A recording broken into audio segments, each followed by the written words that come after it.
Dans quelques heures, il sera 19 heures. Moment tant redouté. Assis à cette même place, une petite fille de moins de 2 ans va mettre un grand coup de stress au grand bonhomme assis en face d'elle. De votre côté, vous vous équipez de toutes les munitions disponibles. Pimpon. Des jeux.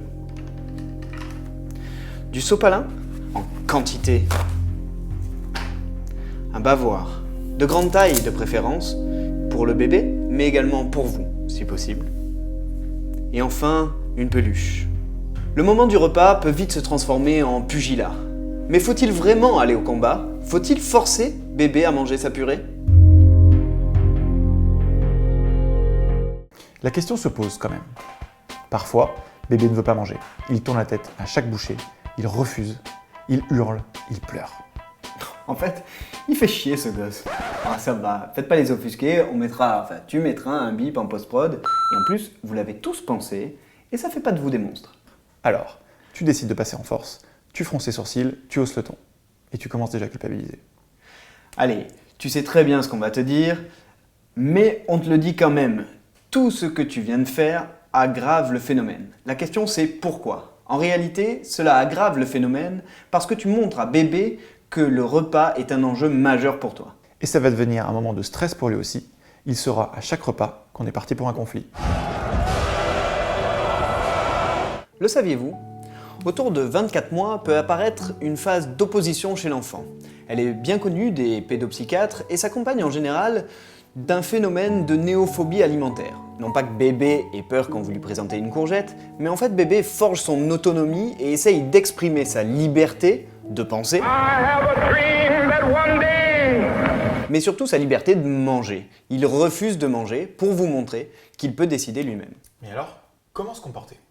Eh bien c'est simple, lâche du mou ma foi. Si bébé ne veut pas du nouvel aliment que tu lui présentes, eh bien tu lui représenteras le lendemain.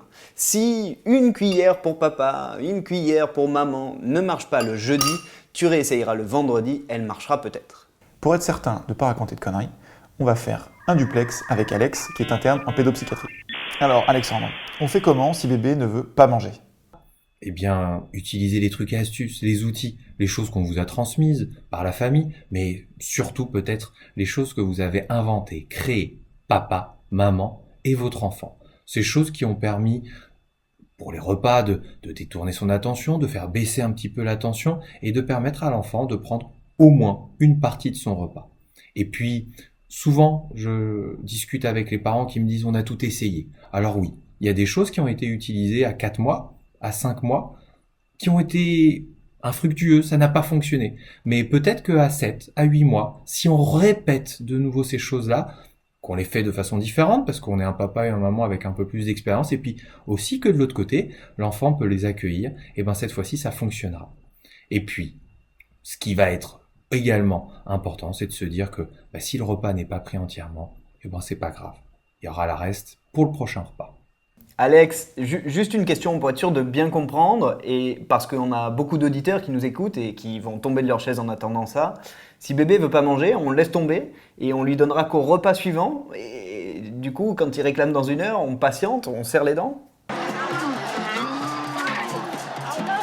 Il faut essayer de tenir pour que ça marche. Et comme ça va être une période compliquée, il faut varier. Ça peut être papa, ça peut être maman, ça peut être mamie, papy, ça peut être nounou, ça peut être Tata Rachel. Toutes ces personnes-là sont bien présentes pour que bébé se rende compte que le cadre ne va pas changer, qu'il sera ainsi.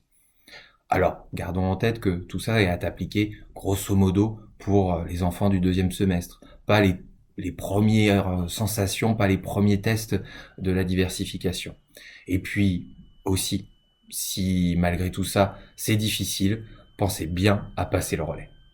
J'en profite pour vous conseiller de ne pas doubler les quantités au repas suivant si jamais bébé vient d'en sauter un. Alors bien sûr, on parle des situations sans trouble ou sans pathologie sous-jacente. Si vous avez un doute, n'hésitez pas à prendre l'avis du médecin généraliste ou du pédiatre qui s'occupe de votre enfant. Il s'attardera notamment à vérifier avec vous la bonne prise de poids en vous rassurant et en vous montrant sa courbe staturo-pondérale. Eh bien voilà, vous avez la réponse. Et la réponse est non, on ne force pas bébé à manger son assiette. Si vous voulez en plus quelques tuyaux pour que le repas devienne une fête, on a fait un épisode sur ça. Allez, on vous embrasse et on vous kiffe. Et n'oublie pas, même à table, n'essaye pas d'être parfait, fais juste de ton mieux.